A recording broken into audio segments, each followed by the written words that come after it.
Hi, I'm Dr. Michael Anderson. I'm a primary care physician, and today I want to talk to you about something extremely important after 50, your blood pressure. If you're over 50, let's have an honest conversation. Blood pressure is one of those things people ignore until something serious happens. And here's the tricky part. High blood pressure usually doesn't hurt. It doesn't stop you in your tracks. It doesn't give dramatic warning signs.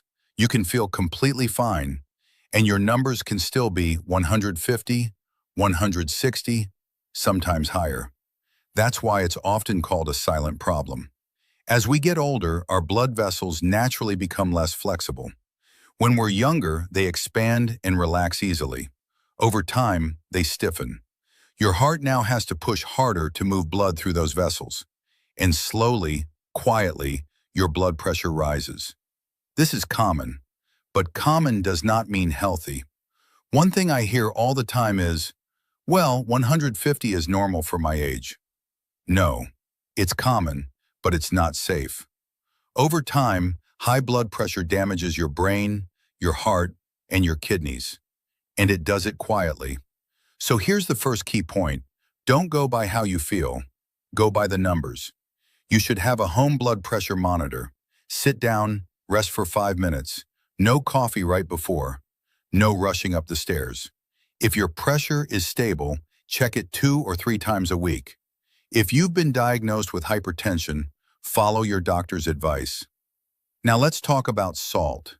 I'm not saying you can't enjoy food, but processed meats, chips, canned soups, fast food, they contain a lot more sodium than people realize.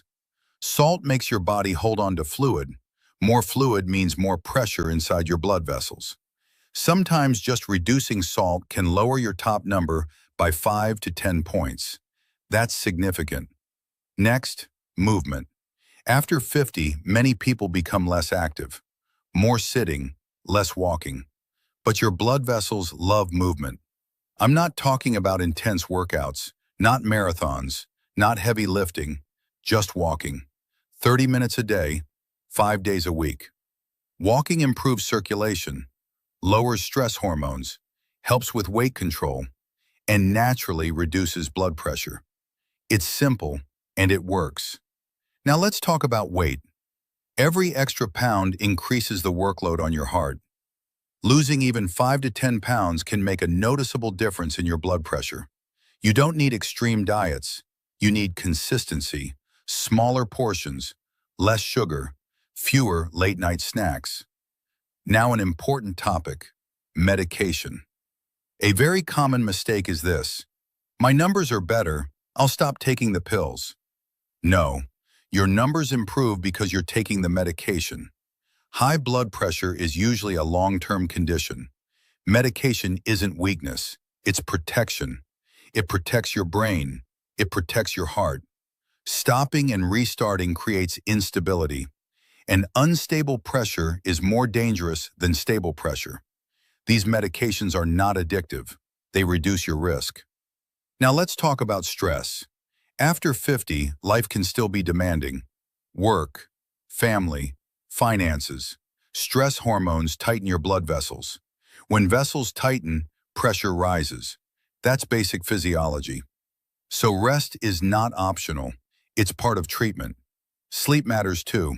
If you're sleeping 4 or 5 hours a night, your blood pressure will likely stay elevated. Aim for 7 hours whenever possible. Now, warning signs. Most of the time, high blood pressure has no symptoms.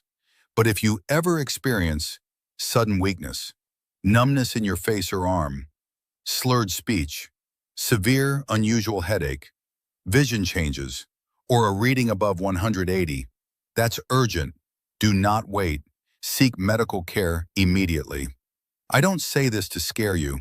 I say this so you're prepared. And here's the good news. High blood pressure is manageable. People with controlled blood pressure live long, active lives. They travel. They work. They enjoy time with family. The key is consistency. So here's your simple 1-week plan. Check your blood pressure at least 3 times. Write the numbers down.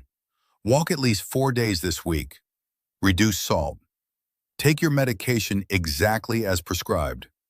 Go to bed before midnight. Just do that for 1 week. That's how real change starts. Remember, high blood pressure is not just aging.